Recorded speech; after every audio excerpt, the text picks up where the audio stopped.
And I've just gone around the corner so that I can hear you, because the loud noise is coming out of the protest that's just taking place outside of number 10 Downing Street.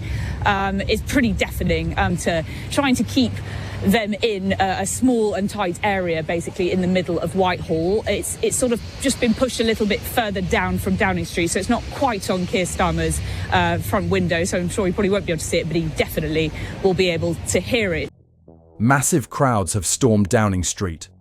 Police are overwhelmed, flares burn across Westminster, and the capital is in open revolt. Thousands chant "Starmer Out" as barriers collapse and officers retreat toward the gates of number 10. Reporters shout over sirens, live feeds roll non-stop, and the message is unmistakable: the government is losing control of its own streets. The camera feeds are relentless.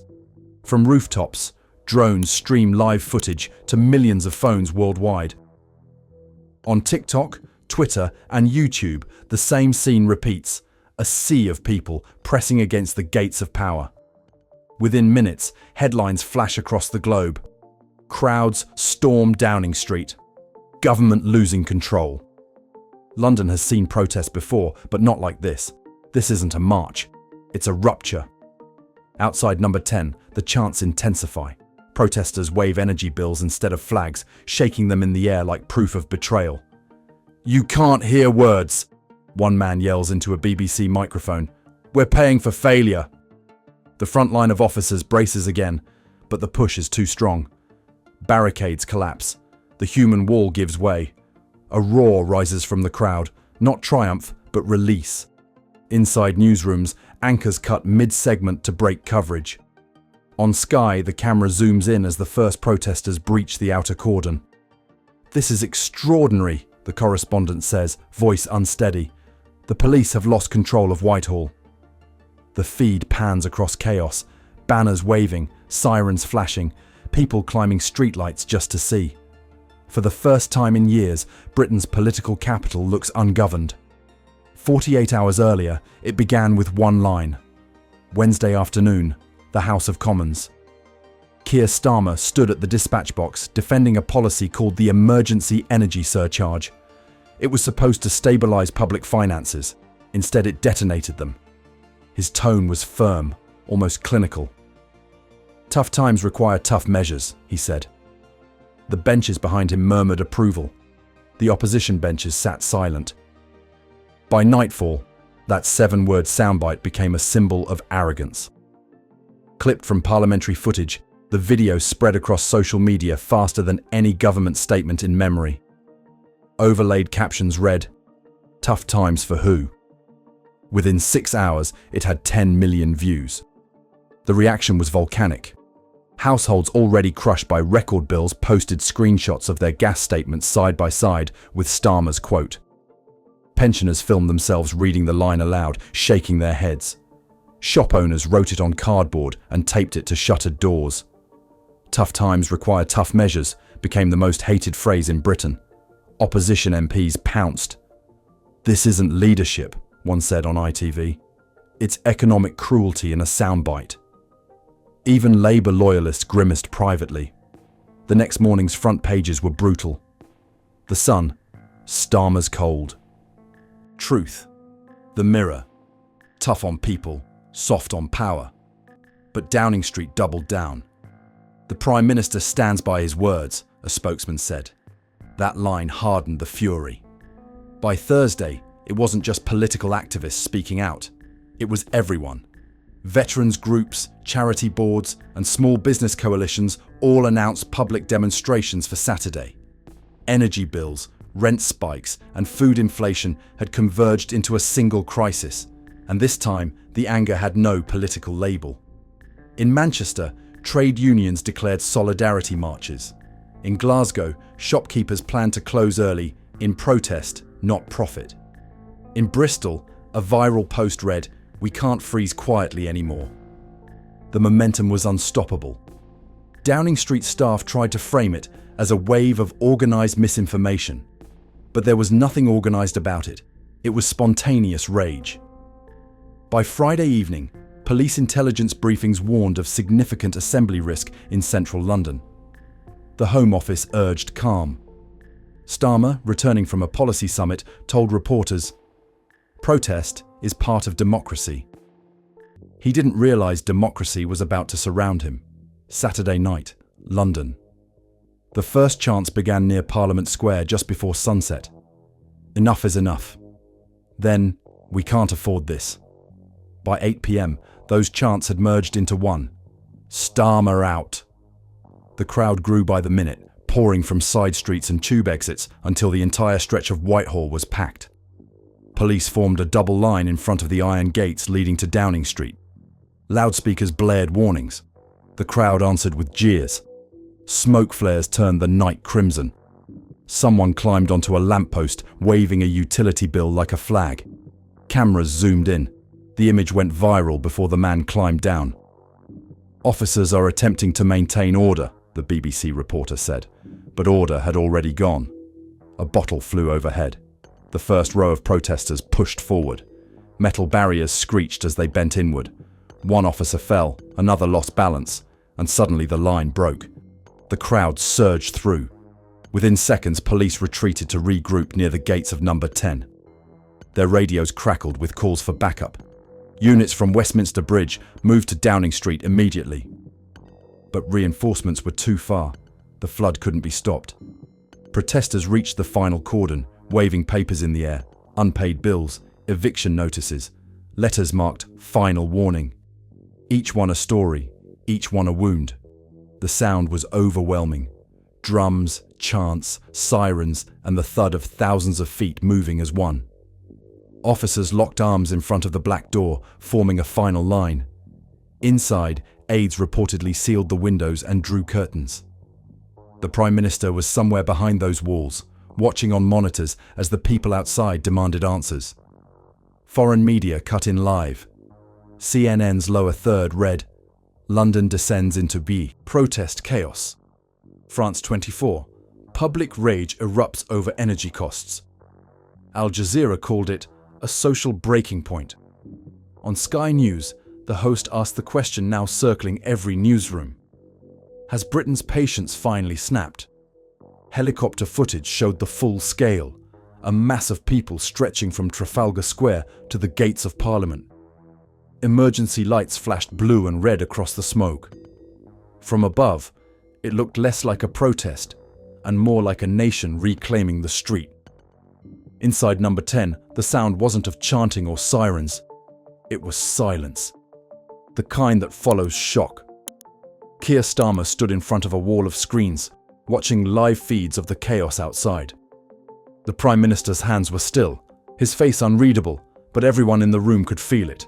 Disbelief had replaced control. Each monitor showed the same image, thousands chanting his name, not in praise but in fury. Advisors huddled around the table. One urged an emergency address, another warned against showing panic. If you go out there, it'll look like surrender. If you don't, it looks like fear. The argument circled with no end. Someone proposed declaring a limited state of emergency to impose curfews in Westminster. The Attorney General cut in. You do that, you legitimise the idea that you've lost the street. The room fractured. Cabinet ministers joined via secure line, jittery faces framed by laptop screens. Some demanded apology, some demanded firmness. No one offered leadership. The Home Secretary shouted that the police had lost control. The Chancellor argued that calming markets mattered more than calming crowds. "We need words," one aide said. "We need authority," another shot back. On the Prime Minister's desk, a phone kept buzzing. Incoming texts unread. One from a senior advisor leaked within the hour. "He's not listening. He thinks it will pass." The line spread through the press like blood in water. Down the hall, civil servants began drafting contingency statements. In the event of curfew, in the event of resignation, in the event of cabinet defection. No one asked which version would be used first. The government wasn't leading anymore. It was managing collapse. Outside, the roar grew louder. Every live microphone picked up the sound of a country shouting back. Inside, the only sound was the clock ticking over midnight. By morning, Britain's crisis wasn't local. It was global. The footage dominated every network on Earth. BBC ran it non-stop. CNN called it the night the British public broke through the gates. Sky News replayed slow-motion clips of protesters facing police. Al Jazeera broadcasted an overhead shot titled "Downing Street Under Siege." Hashtags stormed across the internet. "Storm Downing Street" hit #1 in 23 countries. "Starmer loses control" followed within the hour. TikTok loops of the barrier collapse reached 50 million views overnight. Commentators on 3 continents drew the same comparisons. France's yellow vests, Canada's truck convoy, America's January 6th. The narrative had formed. Britain's government was cracking under its own people. Markets reacted instantly. The pound slipped another 0.8%. Bond yields spiked. Bloomberg used the phrase, "governance instability." The Financial Times printed its starkest headline in years, "Confidence collapse at the heart of government." While Starmer stayed silent, others filled the vacuum. Nigel Farage appeared on GB News within hours. "This isn't about energy bills, it's about trust. The British don't believe their leaders anymore." The clip went viral. Opposition figures lined up on morning programmes calling for accountability. Conservative MPs demanded a full inquiry into police handling and ministerial judgment. The Reform UK leader called it the collapse of moral authority. Every voice sounded louder than Downing Street's because Downing Street had none. Social media turned the protest into mythology. Drone shots became posters. Memes framed the crowd as the new parliament. Even overseas, anchors used the same phrase, a democratic implosion. Inside the UK, the effect was measurable. Overnight polling showed a record low in confidence. Only 24% of voters believed the government could restore order. Labour's own supporters fractured. The word resignation trended before dawn. By sunrise, thousands were still outside Downing Street, camped under blankets, holding candles in paper cups. Police issued curfew warnings. Nobody moved. Protesters set up small tents along Whitehall and placed handwritten signs on the pavement. "Britain betrayed." The symbolism was deliberate, peaceful, permanent, impossible to ignore. Inside government, fear hardened into resignation. Several ministers reportedly discussed stepping down if Starmer refused to act. Aides whispered about leadership challenges. Political editors hinted that letters of no confidence were being drafted before breakfast. The Prime Minister remained invisible. No statement, no camera, only leaks, all damaging. "He's withdrawn," one insider told reporters. "He's convinced the fury will burn itself out." But outside, the fires of protest literally burned through the night. As daylight spread over London, aerial shots showed the contrast. Inside the gates, darkness and silence. Outside, colour and motion. A crowd that refused to vanish. The chants were slower now, lower, almost ritual. "Listen, listen, listen." The BBC cut to a live correspondent. "This has entered its 3rd day. Police appear unwilling to clear the crowd. The Prime Minister has yet to appear." The anchor asked, "Is this sustainable?" The reporter hesitated. Not for long. By mid-morning, foreign capitals responded. Washington released a cautious statement urging respect for democratic dialogue. Berlin offered solidarity with the British people. Paris remained silent, a diplomatic way of saying watching closely. In Ottawa, one commentator said what others avoided. "We're witnessing a legitimacy crisis in real time."